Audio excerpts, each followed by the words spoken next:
आज हम लोग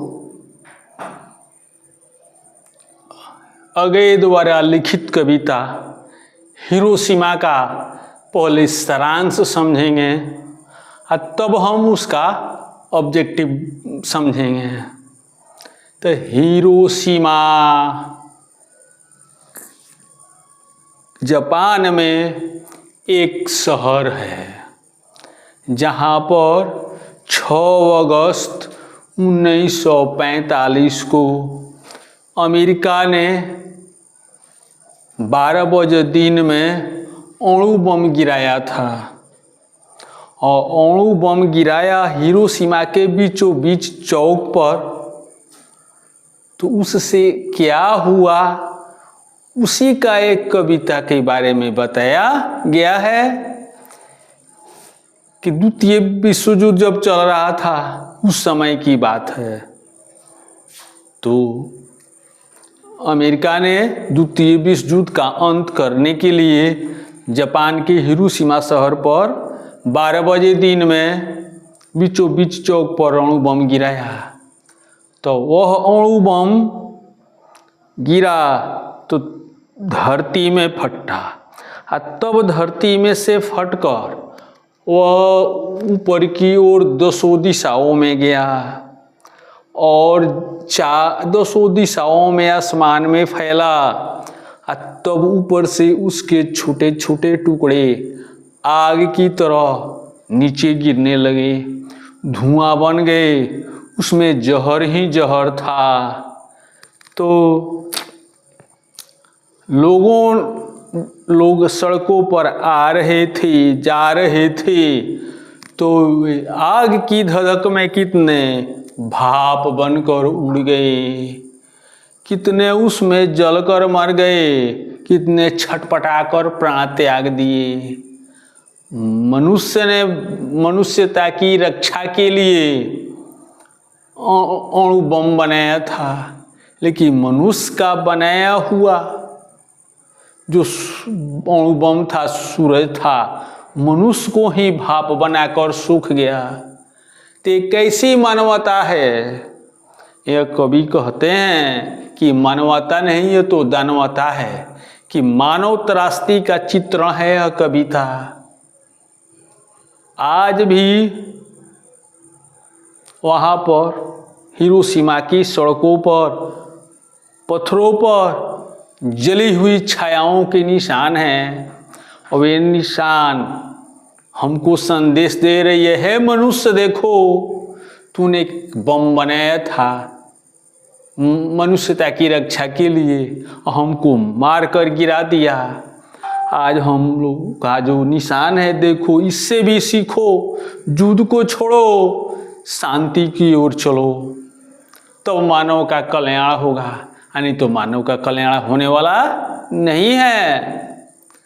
तो यह कविता युद्ध का विरोध करती है और शांति का संदेश देती है। तो हम मनुष्यों को समझ जाना चाहिए कि हम ऐसे काम करें कि मनुष्यता की रक्षा हो, मनुष्यता का नाश नहीं हो। तो जिस समय बम गिरा यह आसमान में नहीं, क्षितिज में नहीं, धरती पर, और जब बम चारों तरफ आग बनकर गोला निकला तो क्या दशा हुई आज भी हम देख सकते हैं। हिरोशिमा शहर में एक घास तक नहीं जमी है। आज बच्चे वहाँ के विकलांग जन्मते हैं। किसकी देन है? यह मानव की देन है। अमेरिका बलशाली था, दूसरे तरीका से भी युद्ध को रोक सकता था, लेकिन उन्होंने जो सहारा लिया मानवता का नाश कर दिया। अमेरिका बोलबाला है आज भी विश्व का, लेकिन आज भी देखा जाता है ईरान पर भी बम गिराया था, इराक में सद्दाम हुसैन को फांसी दे दिया, उसका विनाश किया। तो अमेरिका क्या है? मानव का रूप है? नहीं, एक दानव का रूप है, राक्षस है, जिसको चाहता है वैसे मोड़ देता है, उसका विरोध करने वाला कोई नहीं है। तो हिरोशिमा कविता का सारांश हमने समझ लिया। अब हिरोशिमा कविता का हम लोग ऑब्जेक्टिव को देखें। आइए अब एक काव्य खंड में 7 नंबर पर हिरोशिमा कविता है। सच्चिदानंद हीरानंद वात्स्यायन अगे इसके कवि है।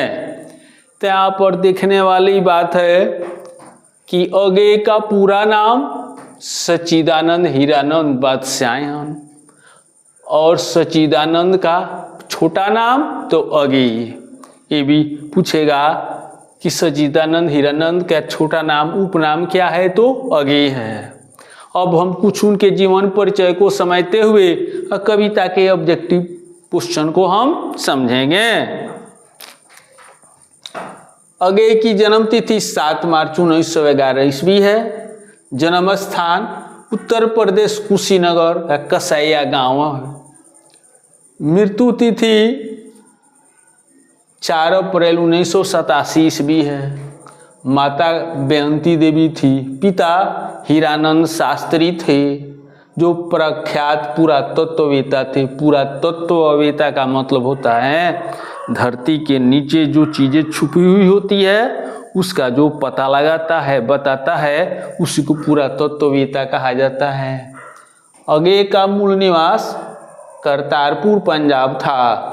प्रारंभिक शिक्षा लखनऊ में हुई। 1925 में मैट्रिक पंजाब विश्वविद्यालय से किया। 1927 में इंटर, 1929 में बीएससी फोरमैन कॉलेज लाहौर से किया और अंग्रेजी से एमए लाहौर से किया। अगे बहुभाषाविद थे। हिंदी के अलावा अंग्रेजी, फारसी, तमिल, संस्कृत भाषा के जानकार थे। अगे कवि, कथाकार, विचारक और पत्रकार भी थे। अगे प्रयोगवाद के प्रवर्तक थे। प्रयोगवाद का मतलब हुआ कि हिंदी कविता में उन्होंने नया प्रयोग किया और इसी को कहा गया प्रयोगवाद। और वहीं से हिंदी कविता का रूप बदलता गया। अगे ने 7 कवियों का चयन कर तार सप्तक का संपादन 1943 ईस्वी से शुरू किया। इसमें 7 कवि थे। इनकी रचना, अगे की रचनाएं सदानीरा, भगनदूत, कितनी नाव में कितनी बार और आदि, बहुत लंबी चौड़ी इनकी लिस्ट है। और सदानीरा संग्रह से ही यह हिरोशिमा कविता ली गई है। हिरोशिमा कविता मानव त्रासदी का चित्रण करती है। इस कविता में मानव के ऊपर कितना दुख हुआ, कैसे मानव को दुख पहुंचाया गया, उसको अंत किया गया, वही चित्रण करती है। विश्व में उपजती संकट की ओर संकेत करती है कि विश्व में आज चारों तरफ युद्ध ही युद्ध। इजराइल ईरान, आपको इजराइल हमास, फलस्तीन, यूक्रेन, रूस आदि बहुत जगह में युद्ध ही युद्ध चल रहा है। तो यही संकेत कर रही है मनुष्य, तुम जब तक संभलोगे नहीं तब तक मानवता का नाश हो जाएगा। तुम मनुष्य हो तो मनुष्य की रक्षा करो, मनुष्यता का नाश मत करो। अमेरिका ने 6 अगस्त 1945 को जापान के हिरोशिमा शहर पर अणु बम गिराया था। यही अणु बम हिरोशिमा में निकलने वाला सूरज था। बम गिराने के क्या परिणाम हुए, कविता में इसका चित्रण है। निकलने वाला सूरज अणु बम है। बम गिराने पर लोग जलकर मरे, भाप बनकर उड़ गए। आज भी हिरोशिमा की सड़कों पर, पत्थरों पर जली हुई छायाओं के निशान हैं। मानव का बनाया हुआ सूरज मानव को भाप बनाकर सूख गया। यह कविता युद्ध का विरोध करती है, शांति का संदेश देती है। नगर के चौक पर सूरज निकला था, जो क्या था? अणु बम था। हाँ, अणु बम फटकर 200 दिशाओं में फैल गया था। यहीं तक इसका ऑब्जेक्टिव है।